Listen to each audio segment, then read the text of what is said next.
Assalamualaikum warahmatullahi wabarakatuh. Salam ukhuwah dan salam kemesraan.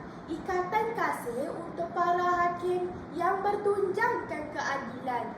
Seterusnya, para hadirin yang menceriakan, saya ingin menyampaikan sebuah cerita yang boleh dijadikan pengajaran buat kita semua. Dengarkanlah cerita saya yang bertajuk Rantai Emas. Pak Lama dan Mak Siti tinggal di sebuah rumah yang berhampiran dengan sebuah danau. Air danau itu kebiru-biruan. Banyak pokok teratai, kiambang, lembayung tumbuh di dalam danau itu. Ikan dan katak juga banyak terdapat di situ. Tiap-tiap petang, Pak Lama dan Mak Siti pergi mengair ikan di danau itu. Mereka menggunakan sebuah perahu kecil. Apabila mereka dapat banyak ikan, Pak Lama dan Mak Siti sangat suka hati. Kadang-kadang mereka tidak dapat menangkap seekor ikan pun.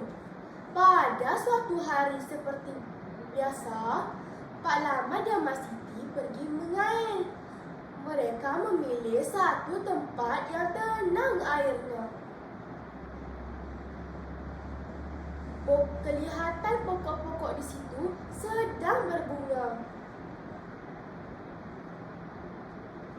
Pak Lama dan Mak Siti berfikir, di situ sudah tentu banyak ikan. Ketika mereka mengair, Pak Lama dan Mak Siti berasa hairan. Suasana sungguh sunyi. Biasanya mereka akan mendengar bunyi katak. Tiba-tiba, Pak Lama merasa batang joran yang berat. Talinya tegang. Puas dia menarik, tetapi tidak tertarik juga olehnya. Akhirnya, Pak Lama dan Mak Siti meminta tolong Mak Siti. Mereka menarik kail itu ke dalam perahu mereka. Tiba-tiba mereka melihat rantai emas mengena pada kail itu. Mak Siti menjerit kegembiraan. Yeay! Mak Siti dapatlah menarik rantai itu ke dalam perahu mereka. Mereka menariknya lagi. Rantai itu masih juga belum habis.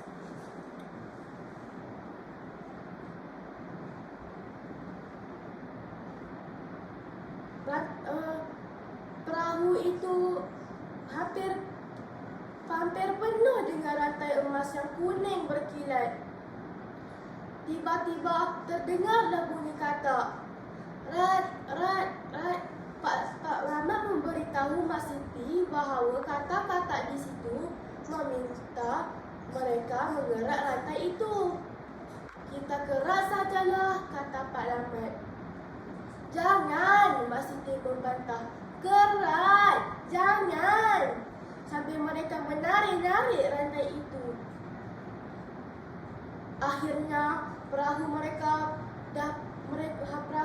penuh dengan rantai emas. Tidak lama kemudian perahu mereka pun karam. Pak Lama dan Mak Siti pergi berenang ke tepi danau untuk menyelamatkan diri masing-masing. Mereka naik ke darat dengan baju yang basah kuyup. Mereka tidak berkata apa-apa. Mereka hanya berpandangan antara satu sama lain dengan penuh sesal. Rantai emas itu lesap. Mereka hanya berputih mata. Rakan-rakan, pengajaran yang kita perolehi dari cerita ini ialah janganlah kita bersikap tamak, kerana sikap tamak akan merugikan diri sendiri.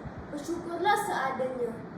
Sekian, wabillahi taufiq wa hidayah. Wassalamualaikum warahmatullahi wabarakatuh. Terima kasih.